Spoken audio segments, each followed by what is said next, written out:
Recording. Hello, everyone. Welcome to Wild Magic Harmony for our third episode. Today, Deborah D'Onofrio won't be joining us this month due to some unexpected health issues, but she'll be back in September. So I've asked another beautiful, lovely Debra in my life, Deborah Roth, to join us today. She was my first and very influential spiritual teacher. So we'll get way into that more during this episode. But I'm so delighted to have you here, Debra. So welcome and thank you. It's such a delight. Thank you. Yes. Okay. So as we always do, we're going to close the circle now. So I invite you to get settled in your seat wherever you are today. Maybe closing the eyes. And just beginning to drop into the body now. Noticing where you're making connection with whatever part of you is touching the earth. Sweet grounding from Mother Gaia. Perhaps beginning to deepen the breath as well. And letting go of anything that's come before now.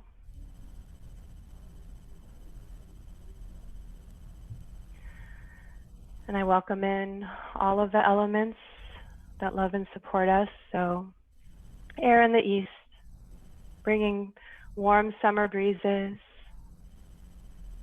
Fiery Leo in the south, the element of summer, helping everything to grow and to expand. Welcoming water from the west, cleansing and clearing. Hopefully everyone's getting into the oceans and lakes around them. And earth in the north, grounding, beautiful. As we come into harvest time, what harvest are you bringing forth from the seed you planted way back in the cold of winter as we make our way through the circle of the year? And always us in the center, connected through time and space, connected in a beautiful sisterhood of women who come together to celebrate the divine feminine, embracing and embodying her in our lives. I also invite our healing masters and guides, angels of light, and all the wisdom from the universe to join us today.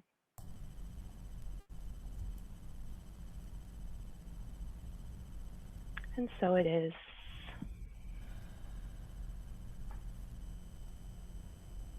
there anything you'd like to add? That was lovely. Thank you. I have to bring myself back grounded. I had to call out to my husband to close his office door because I could hear him. Welcome to life, baby. That's right. This is how we flow through life. Every time there's a distraction in my yoga class, I'm always like, this is an opportunity for us to meditate and really get grounded. Yes. You just breathe. And breathe. I have trees getting cut down outside my window. So yes, it's all good, my sister. So beautiful. Yes. So I'm so thrilled that you can be here today. The Debras, the beautiful Bee Priestesses in my life. I love those connections. So I'm going to read a little bit about Debra. Deborah Roth is a life design specialist, an interfaith minister dedicated to co-creating practical and magical strategies with individuals and groups to achieve fabulous lives, work, and relationships. She integrates 40-plus years of experience in both the corporate world and esoteric and spiritual disciplines of feminist psychology, women's ritual, yum, yum, yum, astrology, and tarot. Nowadays, she works primarily with overwhelmed, under-nurtured women and a few good men, guiding them through life and career transitions and helping them to attract and maintain healthy relationships. Since 1996, she's facilitated monthly new moon sister circles, full moon telemeditations, year-long women's spirituality programs, and has created and officiated hundreds of magical wedding ceremonies and other life passage rituals. She's the author of 2 books and has a weekly video series entitled Dancing with Your Divinely Feminine Wisdom, a weekly date with your inner goddess. So welcoming you from New York City, baby. Yes. Hi. So welcome. Thank you. I am living proof that you can have a deeply spiritually earth-centered existence in the middle of one of the biggest cities in the world. And you are plunk in the middle of it. Oh, yeah. So. Yeah, so we thought we'd start by just sharing our history together, and then getting into Deborah's, how she came to be in this life and in such a rich relationship with divine feminine. So my first exposure to Debra, and I don't even know who told me about this, but you were leading a ritual workshop near Boston. And it was an afternoon workshop, and I had never done ritual before. I alluded to some of this in the first episode of how I was afraid to dabble my toes in, being raised strong Catholic. So, but I was so entranced with the workshop.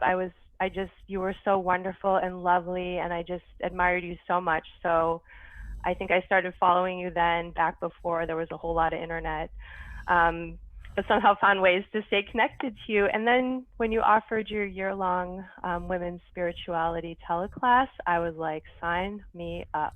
So, and actually I found my old folder. I know you can't see it on the podcast, but I have my old folder, and it's like chock-a-block full of all the goddesses and all the cycles of the earth and the moon. And it was just, so delicious, so delicious. So, and I'm sure you'll talk more about that coming into your teaching of this material. And then my favorite part of the class is when we actually were invited to Deborah's home in New York City, and they got a taste of my Boston driving, and she brought us to the cloisters, which were just amazing and gorgeous. And I think those were designed by the same man who designed Central Park, and then some properties in Massachusetts, Frederick Olmsted. Right. Yeah, so, but we learned goddess chants, which Debra will, I'm sure, talk more about. She offers them weekly as part of her video series. And I, as a musician and someone who loves to celebrate the divine through voice, I just found it my favorite part. And, we recorded it, and we just had such a good time that night learning these beautiful, I don't even know how far back some of them go. So, you really were one of my early teachers, and I'm so grateful. I would not be here today if it weren't for you. So thank you. Oh my goodness. It is such a delight. Oh my gosh, Melissa, to be here on so many levels. Absolutely. Yeah, because that was I don't know what the date on it was, but it was a long time ago. Yeah, 2005. It was 2005. Oh man. That's like 16 years, right? If I do math right. Right. Yeah. Wow. A long time. And I think I actually, wow. I'd have to go back and look to see when I offered the ritual workshop in Boston. It was actually originally part of my master's work when I got my master's degree, which I actually got at Lesley University. Well, then it was college. Now it's university in Cambridge, in Boston. Ah, so you have that nice Boston connection. Yeah. And they still have, then they called it an independent study master's program, and there wasn't a whole lot going on in the mid-90s with, any of that kind of learning. And in fact, I had to send my papers and my thesis through the snail mail to my advisors for them to, comment on them and all that. So, that workshop was actually the name of my master's thesis also, which was Weaving a Path to Wholeness Through Women's Ritual and the Four Elements. And it was, which talk I about. also have a copy of. Yay, there's my master's thesis. Woohoo! Yes. Which has been now incorporated into a book, and we'll talk about that later. One of the books is on my website. How did you even how does Lesley even offer that? What an amazing Isn't that offering incredible? at that time. Well, Yes. so I'll tell you a little bit of my story and how I Yeah. found Lesley too, and I've recommended, that kind of program to so many people. Now they call it distant learning. And it was, let's see, so I was in the corporate world officially until 1990. Our two boys were born in the 80s. My husband was the one. I met him running in Riverside Park, for anybody that knows New York City. He's the one that really he took me to my first astrologer. He introduced me to all kinds of esoteric metaphysical stuff. Yeah, so he kind of like cracked wide open. I did A not lot know of this it. about Peter. Oh Is man. oh It's yeah. him. Um, Yeah. and I think like you were saying, Melissa, I think I sort of dabbled in it really in high school, not so much in college, but in high school there was an independent study class, like an AP class my senior year, and I read, weirdly enough, and it was in the school library, I read the Seth material. Have you ever heard of that? It's channeled information by this, very evolved spiritual being called Seth, and he channeled through, gosh, I'm blanking out on who the human channel was, and then I reported on it in high school for this class. So there were little tiptoes into that esoteric arena, but the divine feminine really kind of blew into my life. There were a series of things, and I think we've all had those moments, those pivotal moments in our lives when, and in my case, there were like three things that sort of converged within about 6 months of each other. I left the corporate world in 1990, started working with my husband, who had created a business manufacturing and distributing, back in the days, personalized cassette tapes for kids. So we were one of the first ones to do that, which was kind of cool. And somewhere along the line, as much as I loved, had really been my aim for the last 2 years before the corporate world. I had manifested this perfect part-time job when I was still working full-time after our younger son was born, and whenever he was born, 86. I had this mantra, and I share this with my clients all the time in terms of really getting very clear about what you want. I had a mantra because I didn't want to be working full-time. And so every day on the way to work, and that was back when the women were wearing 2-piece or 3-piece suits with these little weird bow tie things, and I had my suitcase and a rose quartz in one hand, which is great for manifesting. And my mantra to this day, how many years later, 20, 30, I don't know, however many years that is, it was, I have interesting, challenging part-time work that pays well and gives me more time with the boys. And I would do that every day on the way to work, and just whenever I thought of it. And this perfect job showed up with a company that I had some contact with in the past. And then I left it in 1990 for a whole bunch of other reasons, and realized that at that point, as much as I had that time with the boys that I wanted, and my husband Peter and I were working on building this, this kids' music business, I didn't have something that was my own. And so I really started to explore. Yes, my family was the most important, but there were just things that I knew fed me in different ways. I love to sing, which is how you experienced all, and I still do it today, Melissa, the chants that we did. So I joined a couple choruses in the city, and sang in Carnegie Hall, but then in '92, this is one of those pivotal years. I'm absolutely dating myself, and that's okay. I went with a friend to see a tarot reader that she had heard about, and this woman also did palmistry. She ended up being one of my earliest and biggest teachers. I studied both palmistry and tarot with her for several years. Her name is Goldberg. She still teaches. I think she still teaches at the Open Center here in New York City, which, if any of you know, that is just a wonderful place for all things, healing, mind, body, spirit, all kinds of stuff. I'm so jealous. I feel like you have so many opportunities in the city. Like all the stuff you post on your monthly newsletters, I'm always like, oh, I wish I lived closer to this city. I can't, but I've got to believe Boston. There are a lot of places that have, right? Yeah. So, So I went with her. I was blown away by what she told my friend, and so I went back and had a reading with her. I was totally blown away, and we got into a conversation about where I was going. And the tarot, for those of you that know the tarot, one of the cards that she pulled the High Priestess, and then she pulled the Ten of Swords, which, if you don't know tarot, totally freaked me out. It was this person lying, prostrate with 10 swords sticking out of his back. but there's the dawn in the background. And she said, there is, this will be the ending of a very distinct part of your life and the dawn of a new way of being. I'm getting the chills remembering it.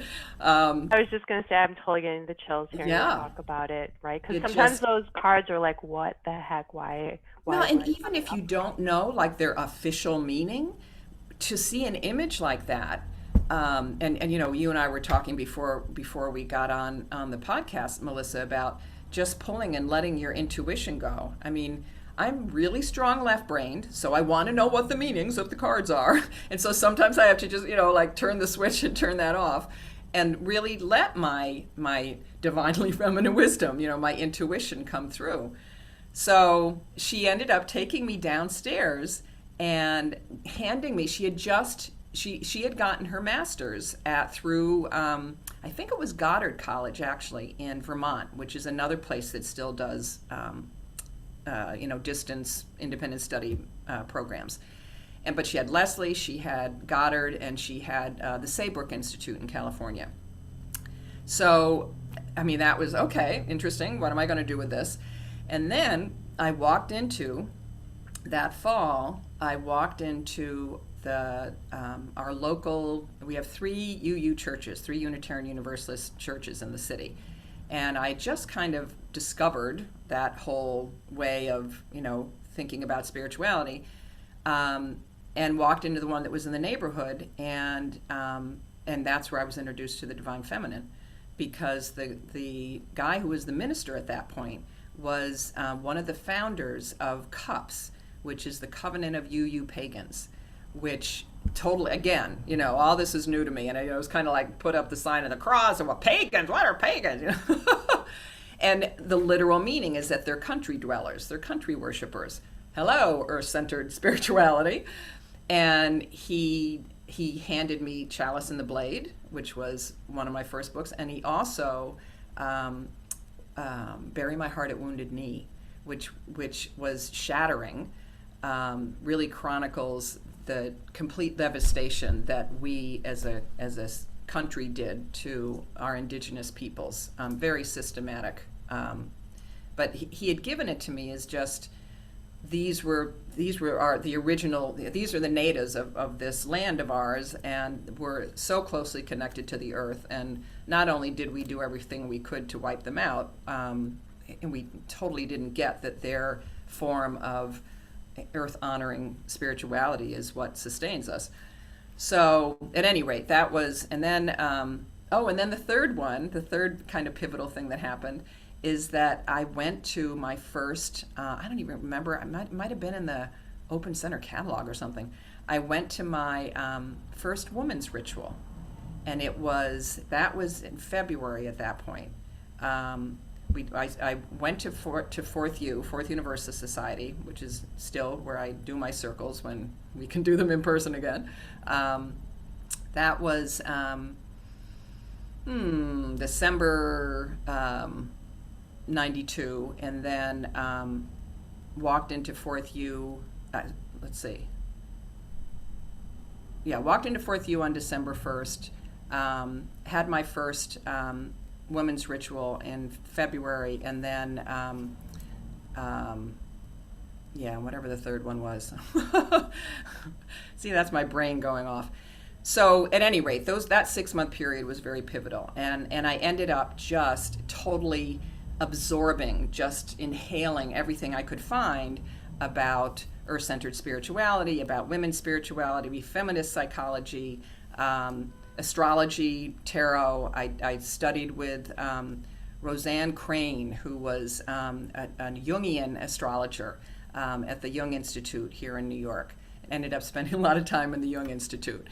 And I was a psych major in college, and I always kept saying, well, where was Jung when I was a psych major at Mount Holyoke? I mean, that was, they were more like behavior, rats and mazes kind of psychology. And it just, it kind of exploded from there. And at some point, I think I saw something advertised in this wonderful, still around, I'm pretty sure it's still around today, this wonderful astrology magazine called The Mountain Astrologer, about a counseling training program that was taught all by therapists who were also astrologers. So when I found out about that, it was a husband-wife team that ran that program in, I'm blanking out. It was not Cambridge, but it was one of the towns just to the west of Boston. Like Newton or Brookline or one of those places. No, I can't. I'm blanking Wellesley out. maybe, or anyway. Yeah, but they don't. It's not there anymore. But so it was. I talked to them. He's the one that told me about the Leslie program, and which allows you to create your own master's program. So that's what I did. And do you mind if I ask you were you raised any particular spiritual I was way? raised Presbyterian, Protestant. And it's funny, when I discovered the goddess, it was this epiphany of, oh my gosh, that's what's been missing. It's like, where has she been? And I think we all kind of say that about, as we discover her in whatever right, way. Like why didn't we ever know about this before? Yes. That's right. Yeah. Absolutely. So it was wonderful to do all of this work and get credit for doing what I loved most, for this incredible exploration that I was doing.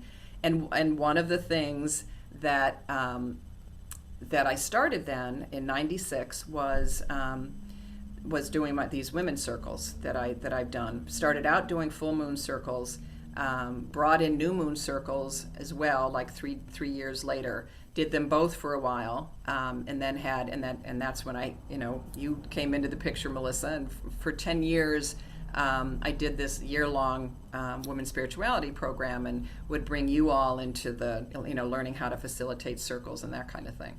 Right, we might have actually been the first teleclass, because I feel like you had done a circle live before that. Yeah, if it was 2005, then that would have been after several years when I just decided to do teleclass stuff. Yeah.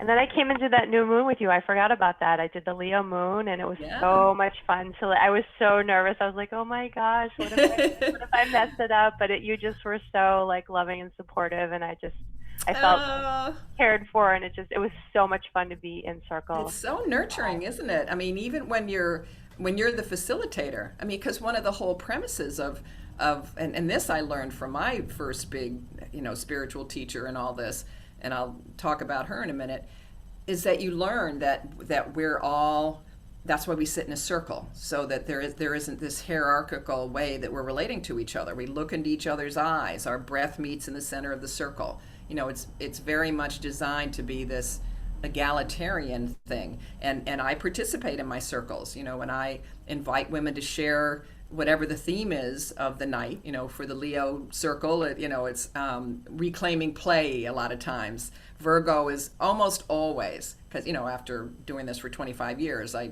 change it up so that I'm not doing the same one every year, but some I do the same theme for the new moon every year. And because, as we well know, we women have been socialized, and we come by it hormonally, naturally anyway, to take care of everybody else first. So the Virgo new moon, which among other things is about our routines and is about health, is always some version of practicing radical self-care, or I call it sacred self-centeredness. And that's the name of my book that my master's thesis got woven into.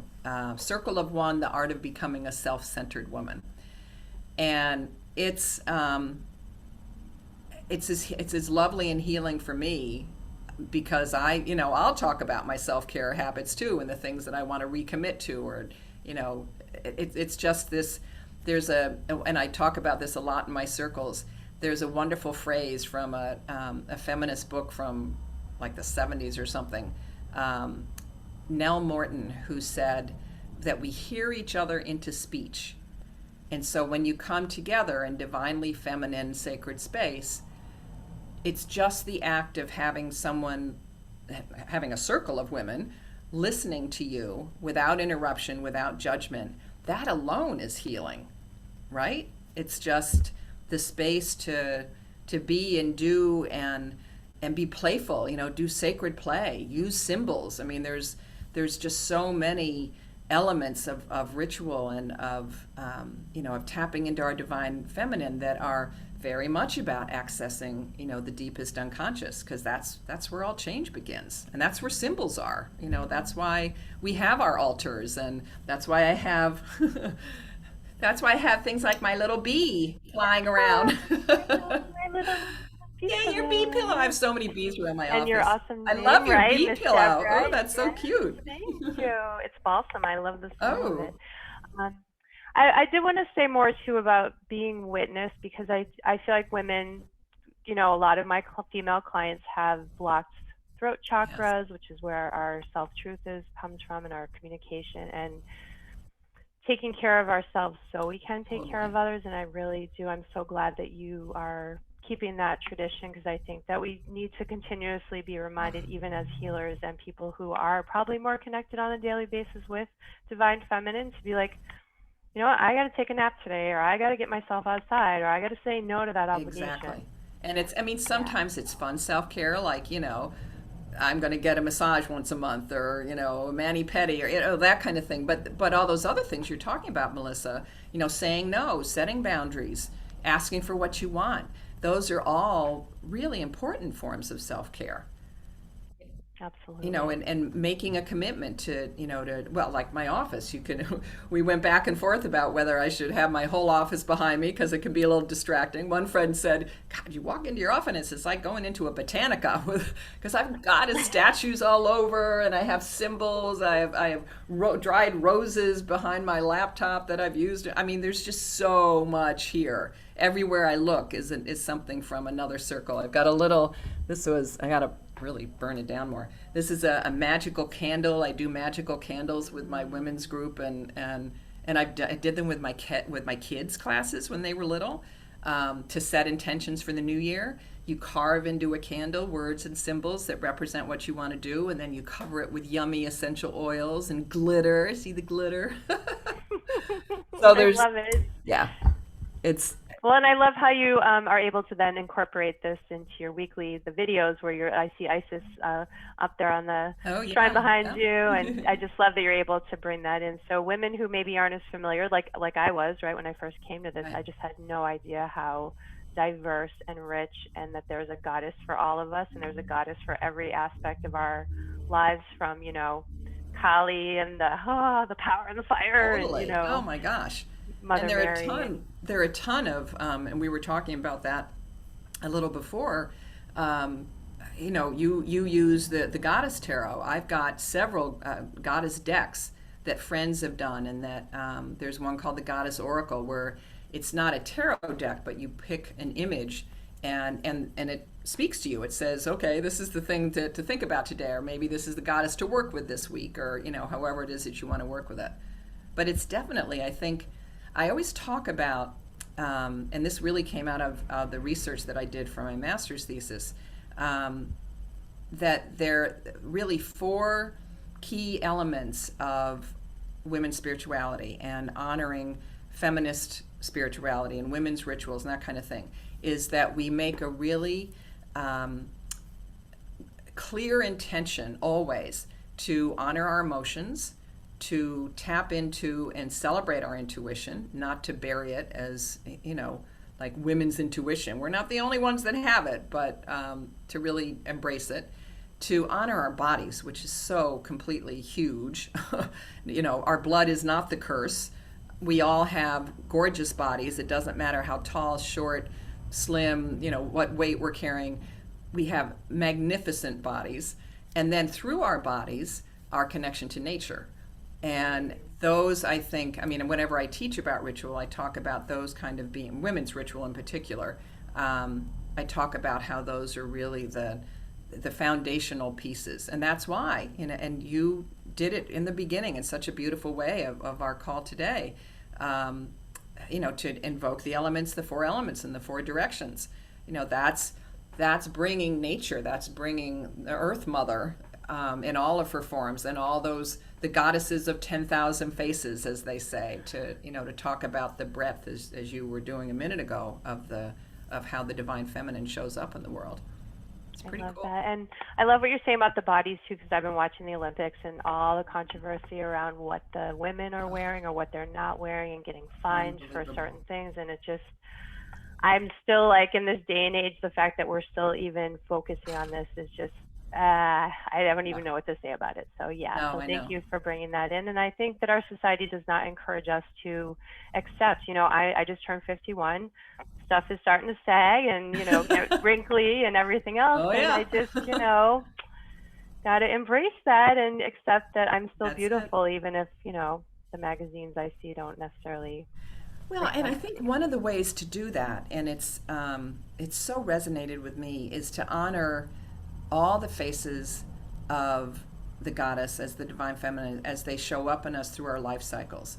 And there's been so many books about it, from people like Joan Borisenko, who's I don't know what year, but a scientist, has wrote a couple books, and has written many more recently, but that talk about women's life cycles.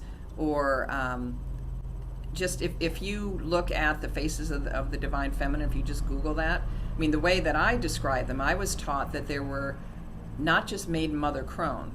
I mean, any of our listeners, and you certainly know that we're not, and it's certainly when I taught it originally with you and the rest of our sister circle weavers, that it's not just the triple goddess. That because our lifespans are longer, because we no longer are restricted by light and dark and everything else, because we've got electric lights now, which they didn't have in ancient times, that there are actually four faces of the divine feminine. And so we look at the maiden, the innocent maiden, the mother or creatrix. You don't have to be a birth mother. You don't have to be have given birth. It's the idea with the mother archetype of the mother face of the goddess is that it's about manifesting, and it's about being a creatrix.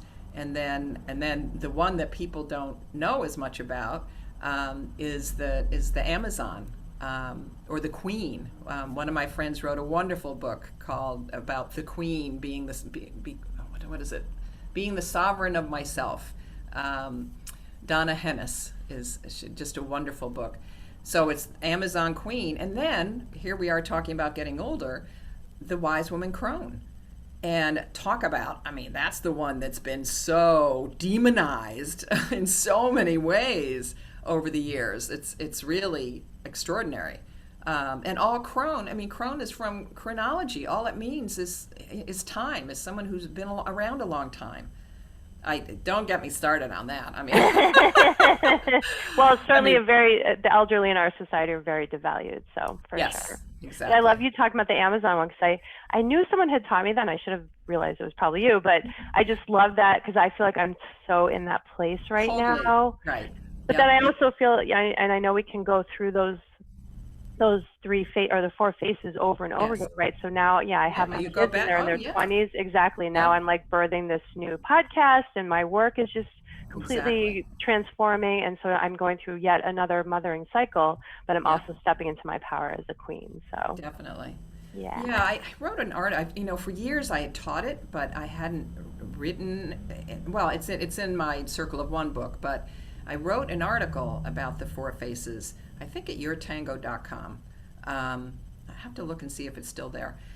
And just being able, and one of the things that I say in that, and then I wrote a really short one that just gave, kind of like keywords and the basic idea of how we've gone from 3 to 4 faces of the divine feminine. And I taught teleclasses only about the 4 faces of the divine feminine.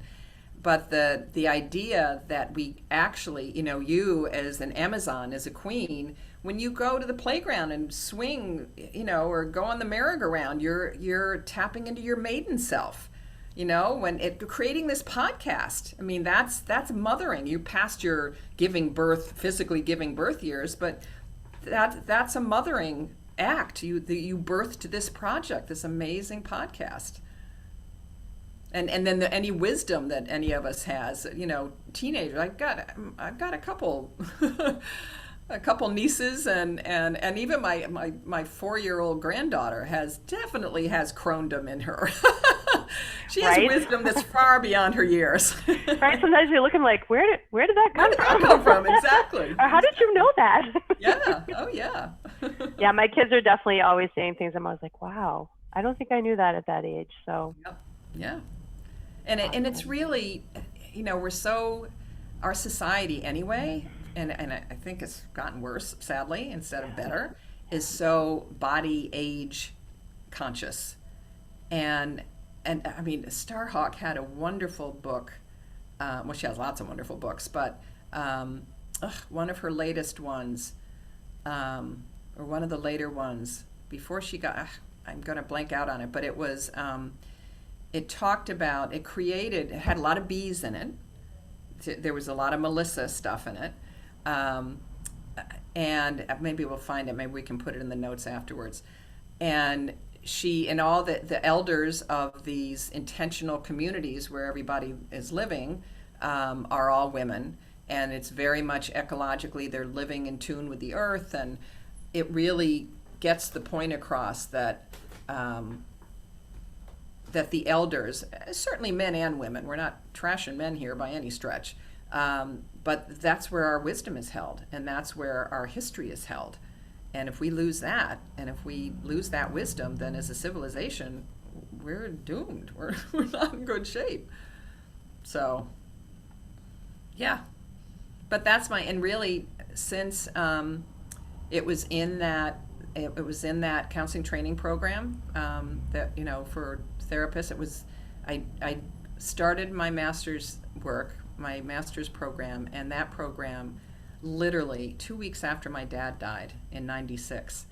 And it ended up being this portal through which I did some really important grieving, and also gave me tools to, role play all these techniques and, therapeutic sort of things that we were learning. And then in the context of all this archetypal astrological stuff, the combination was amazing. And out of that, of this husband and wife team that taught that program, the wife actually had, she showed me an article in Money magazine, I don't even know if it's around anymore, about coaching, because in the mid-90s, the profession of coaching was just kind of, getting out there.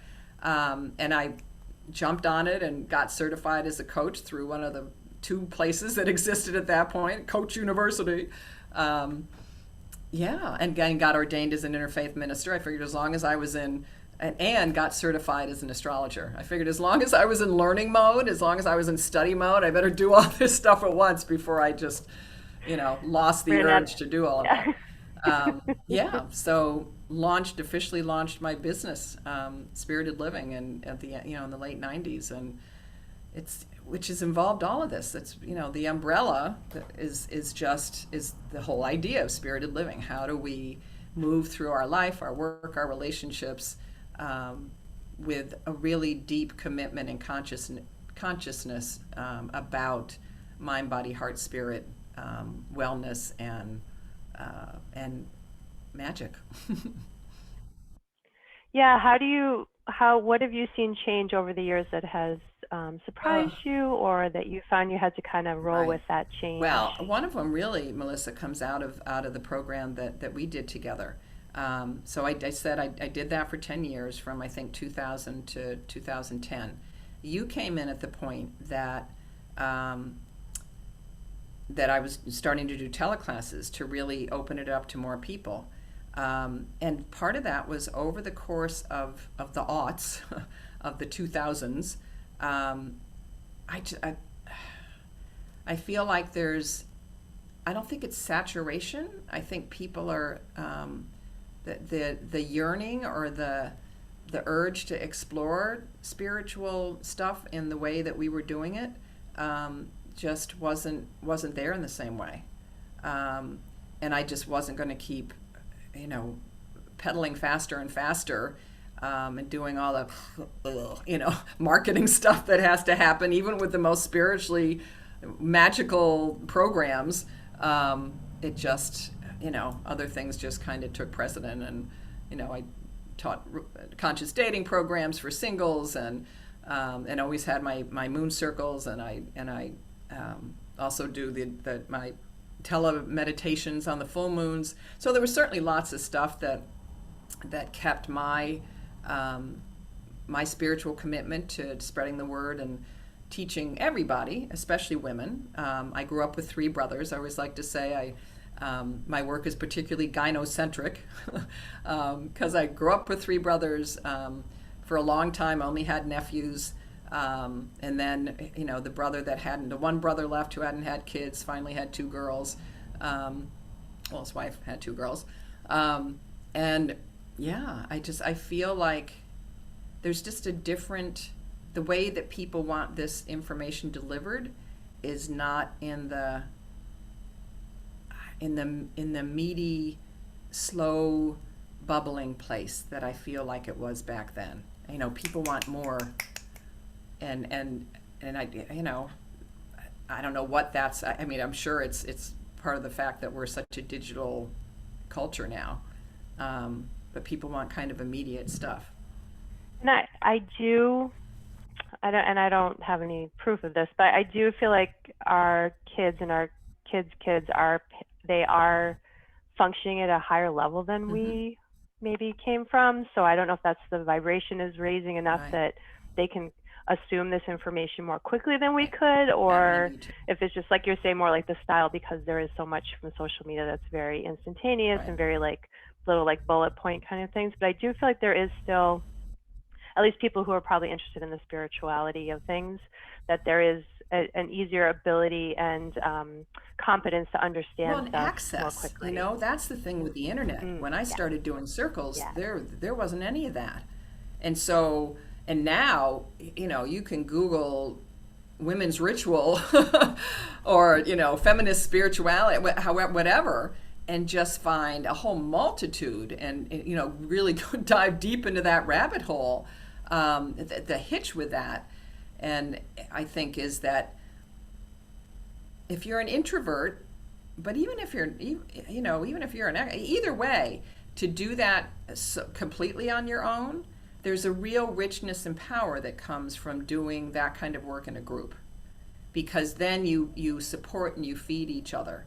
You hear, and there's the hearing each other into speech. You hear each other's stories, and you hear yourself and other people's stories, which makes you feel not weird or oh someone else experienced that. I mean, my very first, maybe it was my second women's circle. It was in a basement room at the Fourth Universalist Society in New York City. And we were talking about it. No, it wasn't the very first, because it was a Sagittarius new moon, and we were exploring our spiritual journeys and our spiritual herstories. And one woman told the story of, she grew up Catholic, and she used to faint during church services. And instead of her family being concerned or helpful, they were mortified, and they shamed her. And she, it really had this huge effect on her. It was her little being's way of I guess, who knows, I'm not going to try and psychoanalyze it, of, not being able to handle this, whatever the messages were there. So we go, and in women's circles, the idea is that you don't interrupt each other, that you just hold the space for women to say what they need to say. And it's hard for me, and not to touch them, because they really need to be in their space. And if they cry, at some point you can ask permission, but you don't reach over and envelop them. That's just part of the etiquette, that we, and the guidelines that we have in circles. And so we got halfway around the circle, and another woman said, "I can't believe that happened to you. That happened to me when I was growing up." And it was so validating and so healing for both of those women, that years later, I mean, there was still that piece of them that remembered and was hurt by that experience. So I think reading, like I did in my first 4 or 5 years, when I just dove in and I was reading everything I could find on all of this, yes, I think that's wonderful and important, and it's just such powerful brain food. But then I think to take it out and to move beyond yourself with it. And it's not that you have to be teaching it. It's just really being in a place where you're willing and open and able to just be with other women, and just in their presence be supportive and healing, without problem solving and all the stuff that guys like to do. Yes, it's very feminine to be receptive and quiet, exactly, and letting the words be out there and not have to fix it or not comfort or whatever, right. which is, I agree, it's hard. And, you know, with clients, I find myself wanting to let them have their experience and try not to talk if they start crying or start emoting or releasing, because I think it does absolutely bring them out of their own, where they're at. Well, and where I've really seen that, I've seen it in a lot of different places, but I mean, in all my circles at different times. But I also, in 2009, started a charitable theater group through through our UU Church, that produces, started out producing vagina monologues. Eve Ensler's amazing thing, right? In fact, there's vaginas all over my office. Yes. And now we've really we've gotten much more intersectional. We've really, in the last couple, especially since George Floyd's murder, we've made a very concerted effort to kind of tweak our mission to be about really bringing in the stories of marginalized women. And we've always, our cast callings have always been open, and you can. I don't know that there's anywhere. There must be somewhere on my website that you can get the link. It's called Fourth U Artivists, and I from the second year, I learned this the first year. In the second year, we started having what we called sharing circles, because to do that kind of theater, to do that kind of work, and this, as a theater person, Melissa. It's and if anybody's ever, if you've ever seen the vagina monologues, it's funny, it's hysterical, it's poignant, it's devastating. I mean, you laugh, you cry, and it can be triggering. It tells some pretty shattering stories of what, these women that Eve Ensler interviewed have been through. And so we had these sharing circles in our Fourth U Artivists productions, as we have rehearsals, and then we have production meetings, because everybody has to help with all the behind the stage stuff, and then we have these sharing circles that are part of the production meetings. And just one of the things that Eve talks about is ending the cycle of shame and the cycle of silence when it comes to women who have, because our mission is to produce these things and support organizations who work to end violence against women and girls, to work to end gender violence. So just sitting in those circles and having women, oftentimes for the first time, tell their stories. And we have a couple therapists in the group who are trauma therapists, and so we know how to contain it and how to hold it, is really just participating in that, not even going to a therapist, although we always recommend that too. That's healing. It's a different way that this amazing sacred container of women's circles can just support us all. Yeah, and what I've been finding with my own work, and I'm not specifically trained with trauma. I have some more informal training with it, but just having the space for someone to say something that maybe they've never told anyone else can just release so much pent up shame and sadness and grief and anger. And I just, I feel like women have probably been through so much trauma that they just can't talk about. So I'm hoping that women continue to find safe circles for that to happen, or like you said, find a therapist or whatever. So I love that you're involved with that. It must be, I got the chills when you were talking about that. We've had to be doing them on Zoom, but they've been amazing also, I have to say. Yeah, the energy still comes through like it does That's with it. us even being on this podcast. Yeah. So yeah. Oh. What are the things? We hit the things we wanted to talk about? I think so. I'm just looking at our, you've already talked about what you're currently doing, I guess, what do you think the future of Divine Feminine holds for us? I read a book by Tammy Lynn Kent that talks about, it's called Wild Feminine. It talks about the women and like getting in touch with our feminine side, and that if we can step into our Divine Feminine, then the masculine can follow suit and get the healing that the masculine needs as well. Right. So I'm hoping that we can be the forerunners in the forefront of that, so that we both, obviously we have both of those qualities in us, not gender, right? It's a quality, but just having that masculine then come in and be side by side and be healed together. So and have the divine masculine. I taught years ago with a male coach. We did a whole thing. I think we called it Venusian Solutions. So, Venus and and feminine. It was a great name. Yeah. And we talked about the ways, the spectrum along which both feminine qualities and masculine qualities can fall. So to be open and receptive is a higher manifestation of a divinely feminine quality. And the downside of that can be allowing yourself to be a doormat. Right? And masculinity too. I mean, the being assertive and the strong father type is obviously a positive manifestation of a masculine quality. Being overbearing and aggressive and abusive, I mean, is not. That's on the other side of the spectrum. And as you said, we carry both of them within us. Especially with thank goddess, there's so much awareness now about gender identification and and being really careful not to assign feminine qualities just to women who were born female, and likewise with male qualities, but to acknowledge that we all have it within us. And at the same time, I totally agree with you. I do think that women have always been the community builders and the holders of emotion, which can get everybody into trouble because it's a way, right? Because they carry their,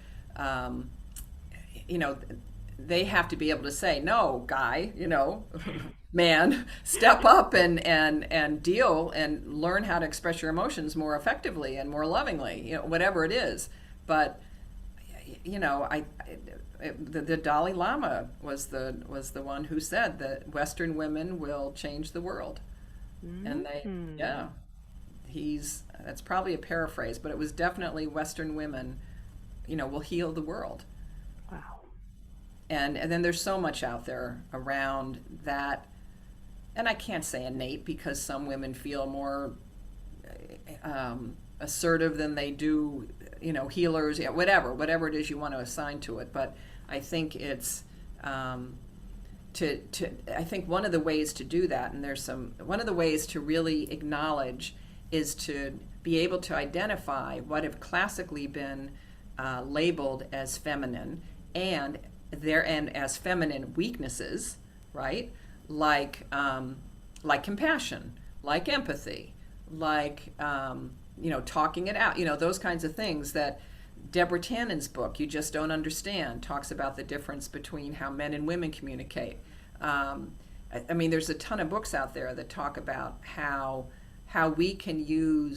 both men and women can use their knowledge to expand all of our consciousness around this too. And that there are, men are from Mars, women from Venus. There's all kinds of stuff out there that acknowledges the differences, the very healthy and beautiful differences between genders, but not putting people in these, in these very rigid slots that doesn't allow them the ability to expand. Exactly. I mean, I've seen some gorgeous men, divinely feminine, like their divine feminine is just glowing inside of them, and the same for women, right? Both of those can be beautiful presences. Yeah. So, yeah. Great. Is there anything else you want to share with us about what you're doing, or? Yeah, I think I've touched on all the different things that I do. Beautiful. Yeah, it's funny. I just started this really interesting coach training program that people could check out too, called Positive Intelligence, and talk about a divinely feminine, open-hearted man. It's based on a book written by an Iranian man, Shirzad Shamin, from like 2012. And it's just this beautiful way of helping all of us to reprogram those neural pathways usually developed in childhood that takes us into negative brain talk and what he calls the saboteurs. The pleaser, a lot of women have the pleaser, or the avoider, or the hyper-rational, he's got a name for all of them. We all have the judge. But then with very specific exercises and strategies for helping to move that ingrained neural pathway towards the positive, or what he calls the sage part of the brain. And it's so fascinating. I love listening to him because he's such an embodiment of, the richness, the best of divine feminine, divine masculine stuff. We just had a Q&A call this morning, and there are like 300 coaches from around the world, men and women, a lot of them in the executive world, in the corporate world, working with executives and C-level people. And what just hearing them about the work that they're doing with, with these people that are not like us, not in a working for themselves, when doing some kind of spiritual / healing kind of work, and how eye-opening it is for them. So I feel like certainly he doesn't talk about, as he says, he doesn't ever use the word spiritual. Because that would be like the kiss of death for some of these very left-brain corporate types. But he talks about mental fitness, and how do you build your sage brain?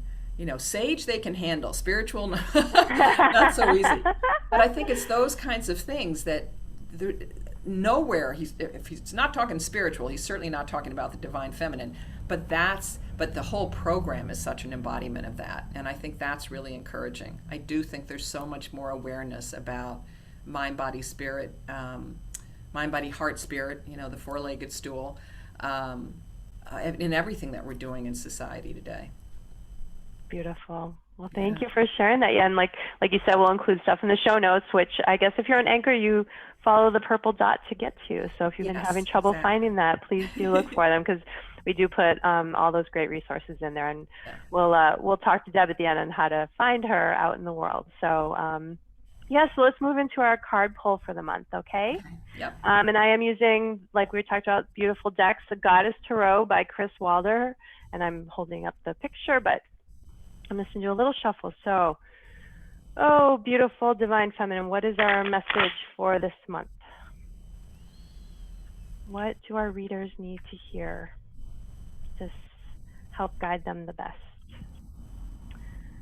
7 of Cups. Oh, interesting.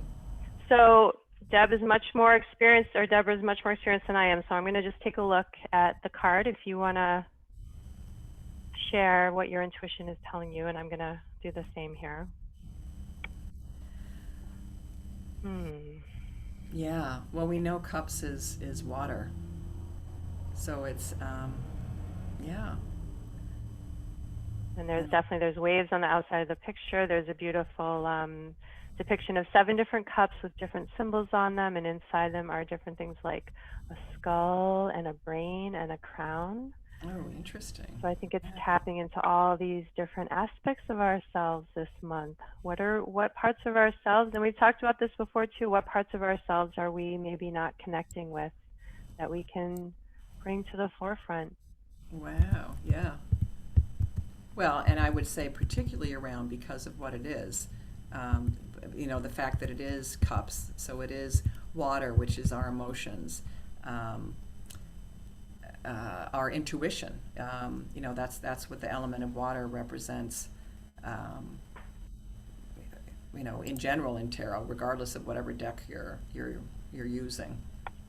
Yeah. I love it. And then I like just to read what Kris writes. So for this one, she writes, the key words are choices, indecisiveness, and fantasy. Wow.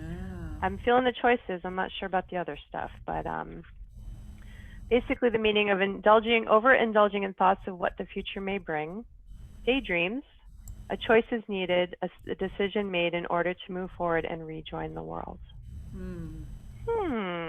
Yeah, I think in the original, in the classic, in the Rider-Waite, they talk about it being wishful thinking or illusory. I think you talked about fantasy in there. Yeah. Interesting. Well, take what you need from that, everyone. I guess I'm going with, there's a lot of choices here that we could take, and my intuition will indeed guide me. I'm going to dive into that water like I always do. It's very easy for me with my water signs, but maybe not so easy for others. So yeah. Great. Well, thank you for that. Definitely. Yeah, so what are you doing to enjoy the rest of the summer? I don't like to talk about the geese coming and the crickets. We were talking about that before we started, and it's just the days are getting shorter, and I'm trying not to cry, but Oh, I know. It's funny. I do love summer because I love the outdoorsiness of it, but I get outside, all year round. And I live right across the street from Riverside Park and have my trees over there. I'm going to go out a little later. I always get outside and sit under one of my trees. And that's where I do my meditation and I have this wonderful book. Do I have it in my office? I know. I always love when you post your pictures of being out there. Weren't you in the rain the other day? Yes. This is, I don't know if this, I never am sure whether it's coming through backwards or not. Oh, it's forward for me, yeah. Okay. It's called the Essene Book of Days, and I've been using it for like 20 years, and it's seasonally set up. I write in it. There's a little place to write, not like morning pages, 3 pages or something. There's a little reading. It changes, and the readings change with the seasons. With each of the 8 spots on the pivotal spots on the wheel of the year, the solstices and equinoxes and the cross quarter days. So yeah, I'll go out and do that. And then I'm going away with I'm going to see my mom next week. My 91-year-old mom, who's not super mobile. She's insisting that she wants to keep using her walker, but she's all there in every other way, and we just always have a very special time together. And that's so lovely. And going to Cape Cod. Actually going to Cape Cod for a month. So. Wonderful. That's amazing. So How you're about going to get you? some, like, ocean time and everything. We're actually going up to a little lake house a couple weeks from now, so that I've been working a lot of, I'm very grateful for being abundant right now. All 3 of my jobs, all 3 of my loves that I'm doing have really ramped up because of, people being vaccinated and stuff. So I've been very busy, but really looking to, my eyes are on the prize to go and just chill at the lake and unplug. I really try not to look at my phone. I'm going to try and do all I can before I leave to get things, taken care of, so I can really just truly. Where's the lake? It's near Alton Bay in New Hampshire, so it's about not even an hour and a half away from here, which is perfect. So I love lakes. So we went on a lake trip, just us and our kids and our 2 grand cuties last weekend. Oh, very fun. Yeah, that sounds great. Well, I hope you do enjoy your summer. Yeah. Thank you. You too. And then we'll move into that radical self-care for the fall. I love that. And I love it especially for, those of us with kids going back to school, which oh yeah, God bless you, because my kids would never have made it through COVID like this. So yeah, us getting back into that, I always felt like the school year was a great time to reset resolutions or whatever of definitely. How we're going to take care of ourselves so we can take care of everyone else. So right, that's right. So tell us where we can find you, Miss Debra. All right. So my website is spiritedliving.com, spirit with an ED, living.com. I'm on Facebook. My business page is Spirited Living with Deborah Roth. I tend to post more because I have many more connections on my personal page, my profile page, which is, I think it's just Deborah S. Roth. We can put the links for those in the notes too. And then my YouTube channel, if you just Google Deborah Roth, or if you go to the YouTube and put in, search for Deborah Roth, that's where all these weekly goddess team videos are. I'm doing Diana and a celebration that happens. Sometimes, lately I've been doing them in conjunction with festivals around different goddesses. I can't remember the name of the festival for Diana that's happening in the next couple of days, but that's when I usually do them mostly Wednesday afternoons at like 5 Eastern time, sometimes Thursday. So you can find them on YouTube if you're not on Facebook then? Yes. Oh my gosh, I love that, because not everyone is. And eventually, my web goddess is, slowly putting all of them on my website too, which I haven't, she's got a couple of them on there, but eventually they'll all be in the blog on my website too. And and the blog on my website has all kinds of older articles. Although I just posted another one, a recent one on how to use the new moon circle, how to play with the new moon circle, or the energy of the new moon. And we've got a Leo new moon coming up on Monday or Sunday. I'm actually not going to do my circle. I'm taking a summer break. I'm so proud of you for that. Yes, that's probably not easy for you. So I'm going to be playing with my little grand cuties that night. I thought, okay. That's how else can you capture Leo, right? Well, and it's tough because I've always done, well, actually, obviously not last year either, but usually we're outside playing in Central Park for the Leo New Moon, but we would be doing it on Zoom. We just wouldn't be outside, so. Exactly. So yeah, all these Zoom circles. Yeah. Our new moon lunar Zoom room. I love it. Called our new moon circle space on Zoom. Great. So yeah, let's we have to end now because we've been talking for a while, but I'm sure we could talk for a lot longer. But it's gone very fast. I'm so appreciative of you being here. Thank you so much. And so wonderful to be here, Melissa. I'm just so grateful for our connection and for all that you did for my early days of spirituality. So thank you. Yeah. Well, thank you for staying in touch and one bee to another. Absolutely, yeah. So I've invited Deborah to open our circle back up. So if she wants to do that now, but let's just sit quietly, close our eyes, and just reflect on all of the wonderful information and ideas that are swirling around us right now as we take a moment through our breath and through our intention to thank the elemental powers of the four directions, fire, water, air, and earth, that have ignited us, have flowed through us, have blown through us, and have grounded us in this sacred virtual space today. We release each of those, perhaps with just a gesture to each of the four directions, the east, to the south, to the west, to the north. Thank you for guiding us and being with us in this space, for all of the information and all of the energy from our guides, goddesses, and ancestors. Be with us now and walk with us for the remaining of the summertide. Blessed be. Blessed be. Thank you. Beautiful. Yes. So merry meet, merry part, and merry meet again. Thank you so much. And yes. My pleasure. Enjoy yourself. Okay. All right, everyone. Thank you for joining us in Circle. Have a wonderful month until next year, or next month. Okay. Bye-bye. Bye.